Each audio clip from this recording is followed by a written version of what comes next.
Okay, we're here with Ernie's car that was damaged. Just to show you what's happened here. This is all the forensics. You see where they analyze the knife marks? And see, this is where they show the aggression with 2, 3 knife marks. Look, scorching all the windows with police knives. Cutting it up. And this is where they really thought it was like maybe like a bias hate, like something, because, you know, a tire drops down. I think the knife would bounce off it a little bit. It must have been pretty dumb. Not police knives. Huh. They're like military. They don't bounce off anything. Did they smash the window? Oh, there it is. Wow. They took it all out. And they did this right here? Yeah. Right? This same spot? Hasn't moved. That's pretty brazen. I mean, yeah, and I'm you look at the neighborhood around here. No, and I'm right there. You think you hit the tire with the knife, it's going to pop or make a lot of noise.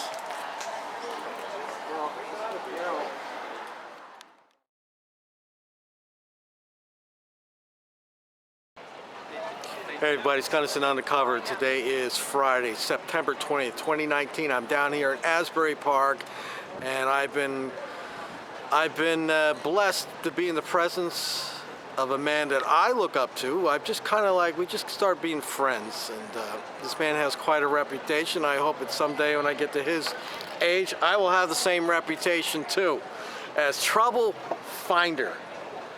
And it's the one and only, who are you? Ernest Mignoli. That's right, we got Ernest Mignoli here, and I have some questions for Ernest. So let's just recap what happened. Ernest, you filed some complaints against some officers. Right around the corner at Johnny Mack's. Now, the question I have, are you able to talk about what those complaints were? No, not at this time. Okay. So, Ernie filed some complaints, and next thing we know, his 2 vehicles. Not just a few days before out here on Main, but at a high school. Drinking. With kids on school property. The police were? The same ones. Same ones. So, he files these complaints against these, what I deem Blue Zero heroes. One number 2 special and one recent regular that were brought in as favors. One of them is related to a fire official in Ocean, where I do a lot of work against Ocean cops. So once again, we got nepotism showing its face again. I've helped get, just recently, an Ocean cop locked up. Now the fire marshal in Ocean, now this is his son, this is Dowling, his son.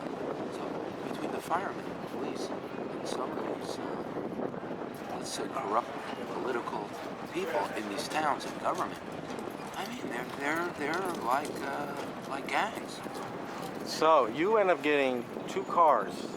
Right, so what happens is my home in Asbury is on Deal Lake, and there's been some problems with the building, with the roof, with mold and mildew and lead contamination. So doctors told me to go out and not stay there until it's all fixed, and so I'm staying in the hotel in Ocean Grove at the Quaker Inn, 39 Main Avenue. So I have 2 cars. I have one electric Prius that I use to do my work in, and then I have my Jeep. So I kept my Prius over there, and I kept my Jeep at the hotel with me. Just so happens. That night, when I was in front of Johnny Mack's, a lot of these same officers are acting up, drunk, etc., and then they started mouthing off. Now, I don't mind when I'm on my news press beat around here, because I live here, I work here, but what I don't agree with is when they approach me and they threaten me. Were they in uniform when this took place? No. Okay. No. So they're off duty. No. However, there's 6 uniformed ones working private duty there. Now, you would think that they would stop the bouncers from doing that or stop the owners or the patrons. No, they are in with them. They make $60 an hour for standing there, probably more. So they're not going to say anything against those guys. And that's, if you look around town here, that's the one that started all those hashtag FUCK Mignoli. It's on the front of the bar, it's all over the traffic lights, it's all over the town. It's like a bias hate that goes on because I'm good at what I do. Well, you are exposing the system, and the system is fighting back. But in a way that they don't understand. And here's what they don't understand. I'm the first to say there's probably 50% good cops. Those are the ones I work with. The problem is about 40% that are good cops, but they're complicit. They won't say anything about what I say is the 10% bad cops. Now, that's a big number. think there's 33,000 in Yes. New Jersey. So you're talking, you know, could be close to 4,000 really psycho bad cops. Now, 40% that are working with them, they're not saying a word. The blue line. Those are the problem guys, because they should be doing what we do. We shouldn't be doing this. Right. We shouldn't have to be. We shouldn't have to do this. They're there to protect the public, and they're sitting right next to these people that they're hearing and watching and But planning. you know, when they do this, they get revenge against them. They're not going to breach the code. They're not. No. That's why we have about 40% that we call complicit. So now you're talking half the cops are working against us and half are working with us. And the other problem is, with the half that'll work with us, they always have to do it anonymously. Why? If anybody finds out that they're given information, which they should give, right? They could lose their job, their pension, you know, really Right. be harassed badly. I've talked about this. They got a house and a family and everything. They got to protect it.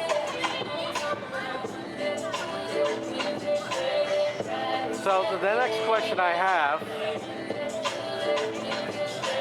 we got a little musical entertainment here tonight.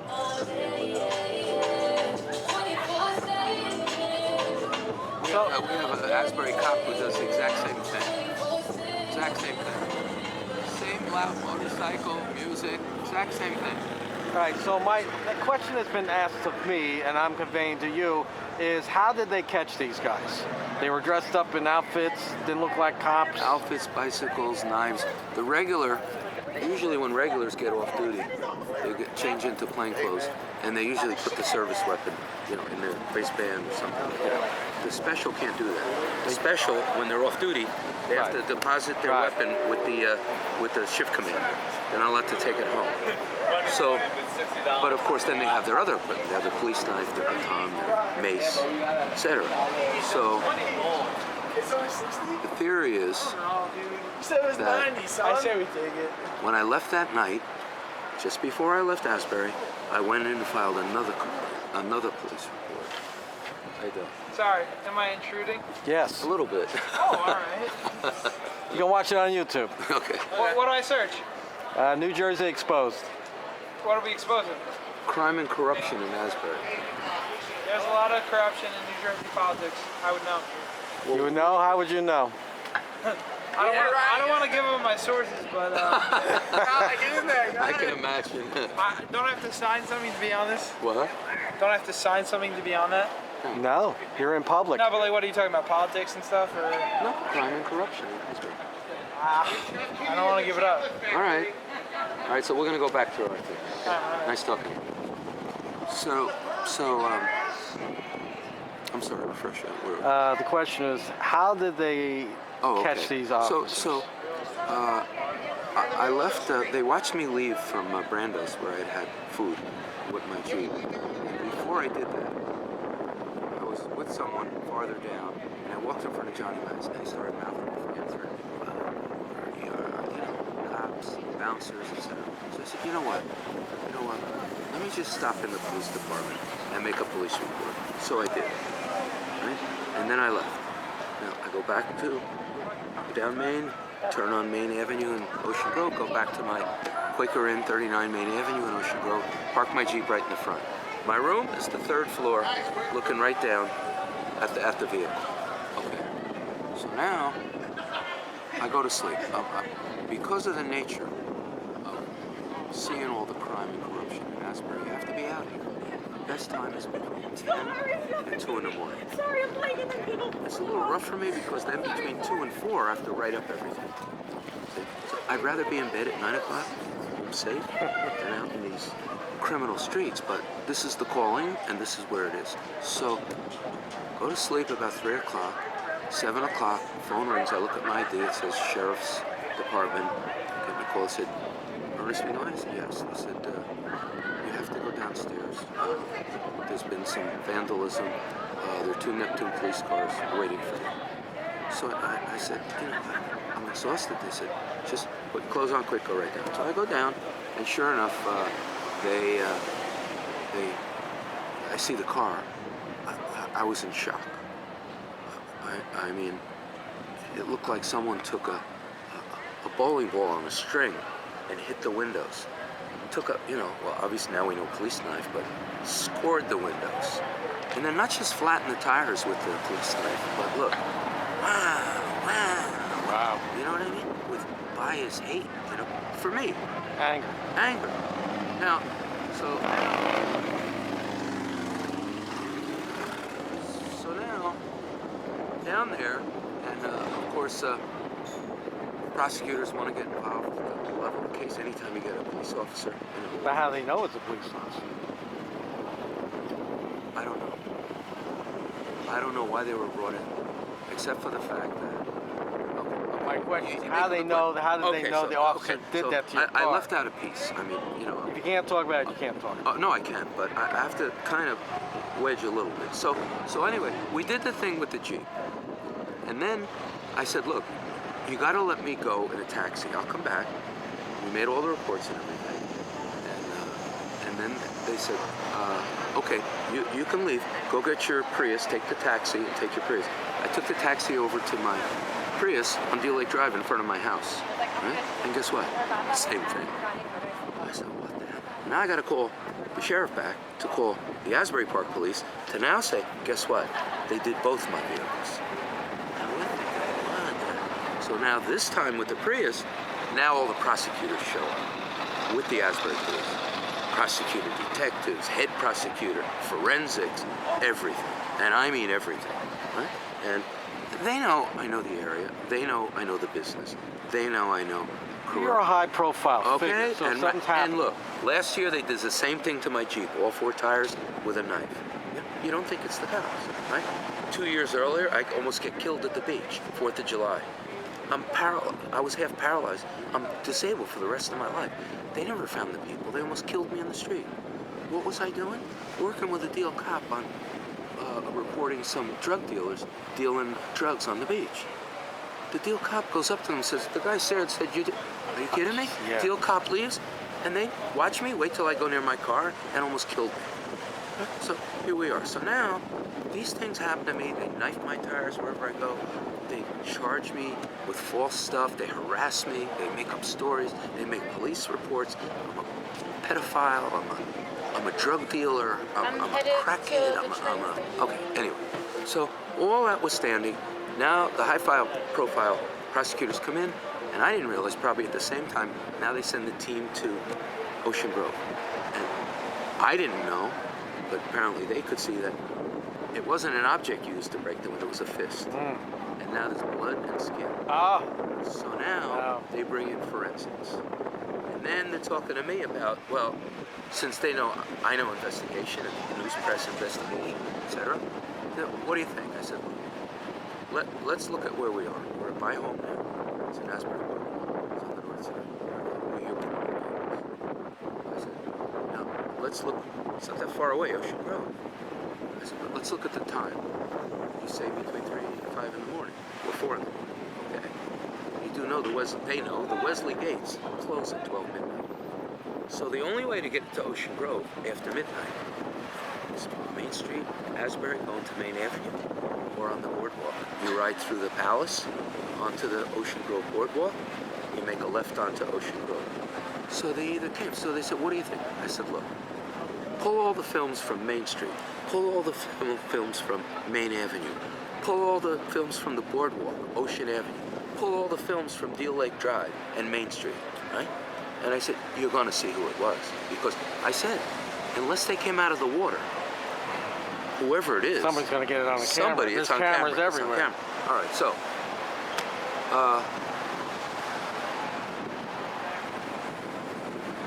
so then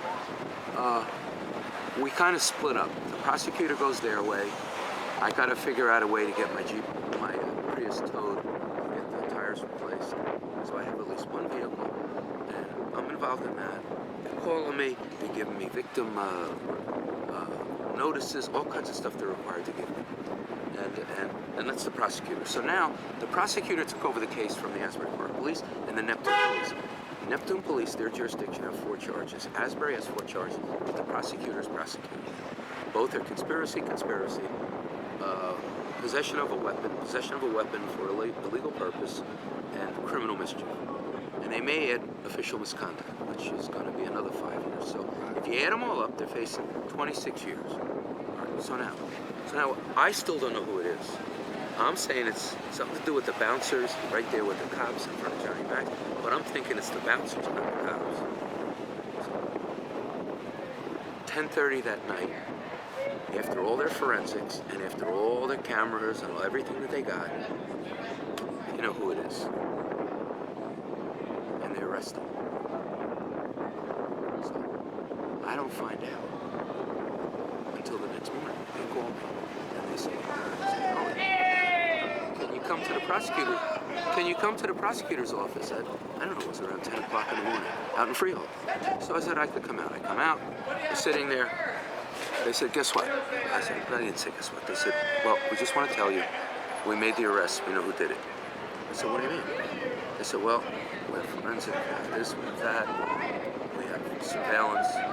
We worked with the Asbury police, the Neptune police, all the prosecutors. We worked from 5 in the morning, from about 10 in the morning, till 10:30 at night when they made the arrest. Non-stop, and I mean a lot of prosecutors, a lot of police, a lot to do. They made the arrest and charged them. So now I'm there the next morning, and they said, well, we made arrest. And I thought, those bouncers at Johnny Mack's. I said, they're finally gonna get it, you know, and they said, no, we're still Asbury Park police officers. I was in shock. And it's hard to get me in shock, because now I think, all the times that these guys are aggressive with me, they'll bump into me, they'll say something like, we hope you die of cancer, you know, we know where your sisters live, we know where your kids live, you know, we want to F your daughters. You know, this is cops. They're sick, but I live here. And my job is to try and expose them. So that's the environment I live in. So now they're telling me, I was in absolute shock. So here it is.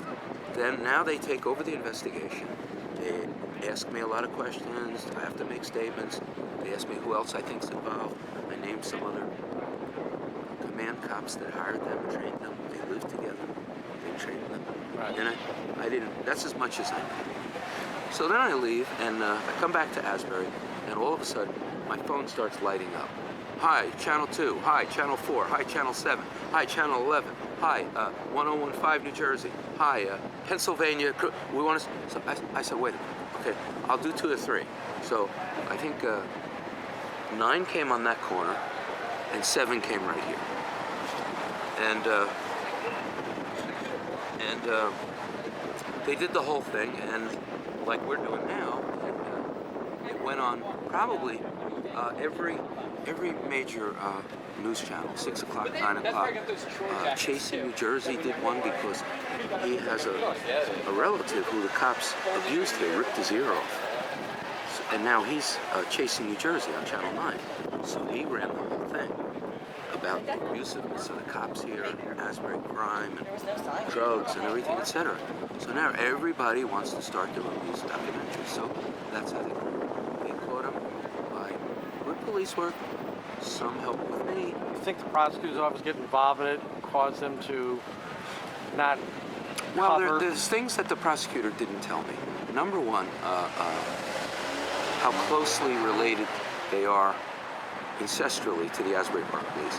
Number 2, one of them is related to an Ocean fire marshal or fire official. And I had just finished working on helping an Ocean, Ryan,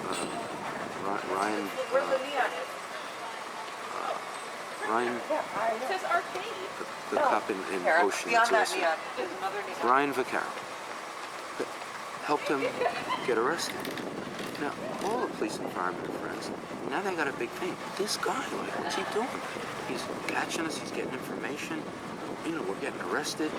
The deal cop, his partner, I helped get him arrested. So now, the judge, I'm helping get charges against the judge for letting off Pascucci, for Joyce Jr., for Omar Akil, Judge Bassett. So now, I got all these municipalities that hate me.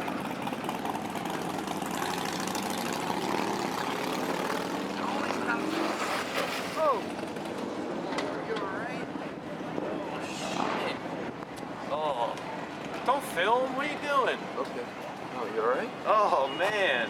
Okay. Yeah. You all right? Are you hurt? Oh. You want us to call? Are you all right, baby? Yeah, the wheels. Sure. Did you stop filming? No.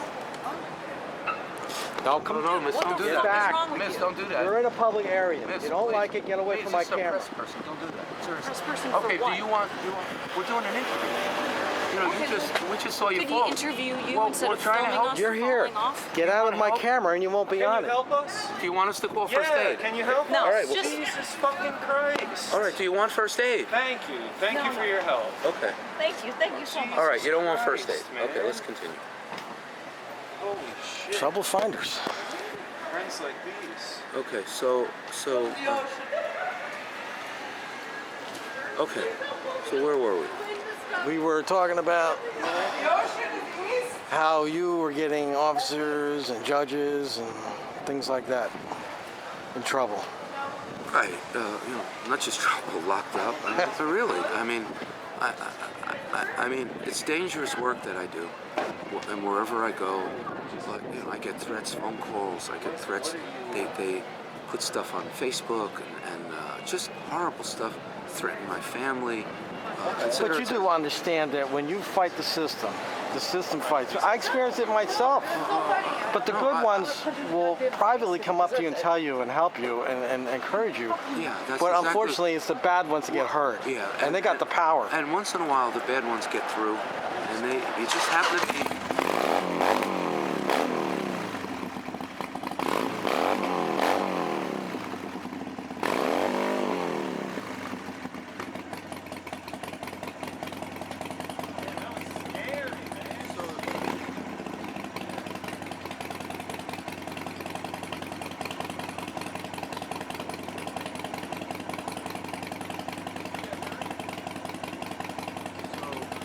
Just wait it out here.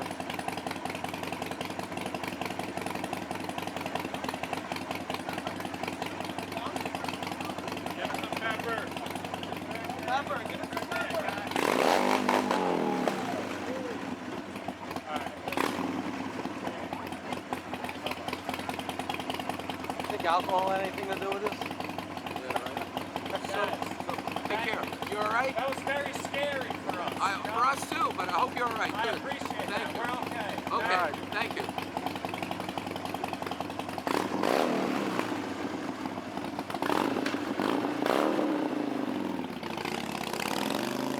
This is why you don't let your daughters get on bikes. He's probably gonna go down again the way he's driving. Yeah. Wow, that was crazy. So, where are we at now with this case? So now of course, there's the internal affairs complaints. There are everything that the prosecutor's doing. The prosecutor's preparing probably the case to present to the grand jury. The prosecutor made a statement that, you know, if our feet are held to the fire, we're going to add official misconduct, which is going to add another 5 years. So, as it is, with the 8 counts, they're facing about 20 years. Now, they're out right now. They're out on the... I don't know. I don't know. I just get victim papers that says they're supposed to, they're told don't come anywhere near me. But the problem is they live in Asbury. So how does that make me feel? Well, they have to stay a certain amount of feet away from you, but they're still going to give you the dirty look. Well, my point is, you know, they've always had to do that if they have criminal intent for me, but it doesn't seem like they've done it. And now, with this being so ironclad, the way the prosecutor said they have DNA, blood sample, they have everything. Right? Now, that tends to validate everything I've been saying for years. And now it starts to beg the question, well, wait a minute, last year your Jeep got the same, and I live near the cops. What does it take for them to walk out and do it? So now, all this is going to have to come out and get investigated. Probably not for the prosecutor, and the reason is this. These guys are very connected. They're young, but they're very connected. They all get jobs from whose father. I think, I can't tell you exactly, but I think that one of them may have some connection to a prosecutor. I'm in the early stages of finding that out. We know definitely that the Dowling character was is related to the fire official in Ocean. But before that, we thought he was the son of a police chief in Asbury called Dalton. Same name, same spelling. But what I didn't realize is that his kids are in their 40s, and this kid is in the 20s. So now it's got to be another Dalton. So then I do some research, et cetera, to find out it's the Ocean fire official that's friends with all the cops here. They come here, they drink together. Johnny Max, all the bars, Bond Street. That's like to them. So now they got this anger coming out. And I'm getting good cop and good firemen calling me saying, you have no idea what they're saying. They said, one guy said, look, he said, we're gonna get him. And you know what? When he's dead, who the hell's gonna investigate it? Who cares? These are psychos. These are psychos. Ernie, let's go take a look at your car. You said your car is nearby? Yeah, it's in Ocean Grove. Take a walk, or what do you want to do? Well, you know, it's early enough. We could walk over the bridge. It's about a 10-minute walk. If you want to do it, let's go. Let's do the walk.